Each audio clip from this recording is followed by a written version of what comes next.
As for the beast, it is mentioned in the Quran, this beast. Well, Allah subhanahu wa ta'ala tells us that it's called Dabbatul Ard, the beast that walks the earth. Ad-Dabba in Arabic means anything that walks the earth from an animal form. So it walks the earth, and it's called a beast because it doesn't have a particular human form, nor is it known to be of any animal form that we know of. And Allah says, تُكَلِّمُ النَّاسِ.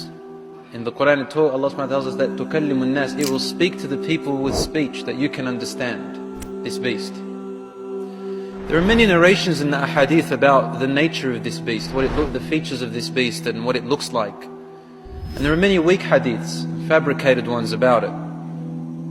However, what I am comfortable to talk about is that it is a beast not like the human and not like any animal you've ever seen before. And there are some descriptions of different narrations, weak mixed with strong. I can tell you basically what kind of descriptions it's been given, but Allahu A'lam definitely what it looks like. Some of the descriptions narrated is that it is a huge animal. Some say it will come out of the earth. The authentic hadith is that it will come out of the earth in 3 days. But what they say is the first part of it,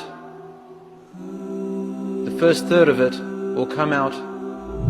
It will be huge like a mountain. Second part and the third part. So it's larger than a mountain, some say. Some say that it has the features of different beasts. So it's not one particular form.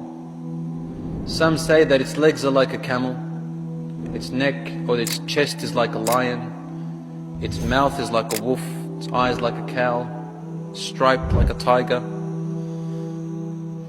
Allahu A'lam, exactly what it looks like. But what we do know is that it's a beast, and you'll be carrying with it the stick of Sulaiman, and it will wipe the people in 2 different colors. One is a dark color and one is a light color. And when we say dark, we don't mean the African look.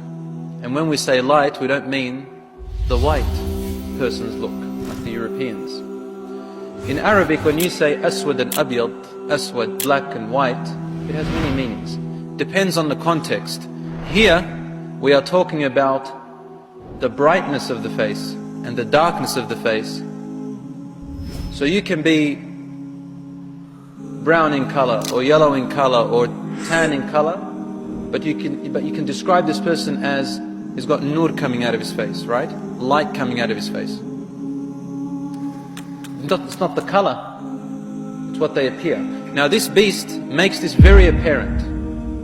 In one hadith, which is authentic, it says that a person will be able to, this is towards the end of the world, towards the end, a person will be able to tell who the disbeliever is from the believer, just by looking at them.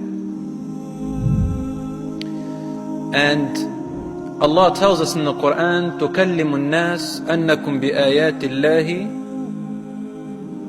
It will speak to the people that you, the meaning of the ayah, which I've forgotten the last words for it, but the meaning is that they will say to them, you lied about the verses of your Lord. It talks to the disbelievers saying, you have lied, you have denied them, you have disbelieved in them. Basically it's telling him that today is this separation, and there is no more repentance at that time. This is also evidence, no more repentance at that time, and it comes after the Dajjal and the rising of the sun. Allah knows best, but this is the indication of the Hadiths and Ayat. It's a clear distinction, tells people what you are. Some narrations say that it is responsible to darken the face of the person who never prayed. Some narrations say that, but again, I couldn't follow them to an authentic source. Maybe part of it is true, but the point is it will come to separate the good from the evil, and you'll be able to tell the difference between these people, and it will speak to the people, and Allah would have sent it like a messenger, but not a prophet. or a messenger that we're talking about. It's like a different type of messenger. This is another sign. The world will know about this beast, and it will go to everybody. It will travel the whole earth, and people will hear it. At that point, the signs of the last hour have almost ended. That's it. There's no more other signs that tell us about its coming, except the signs of destruction. The signs of destruction. The rumbling and the earthquakes. These are the signs that once they happen, that's it. The world is going to end and be destroyed worse. It's going to get worse and worse until it's finally completely destroyed and vanished.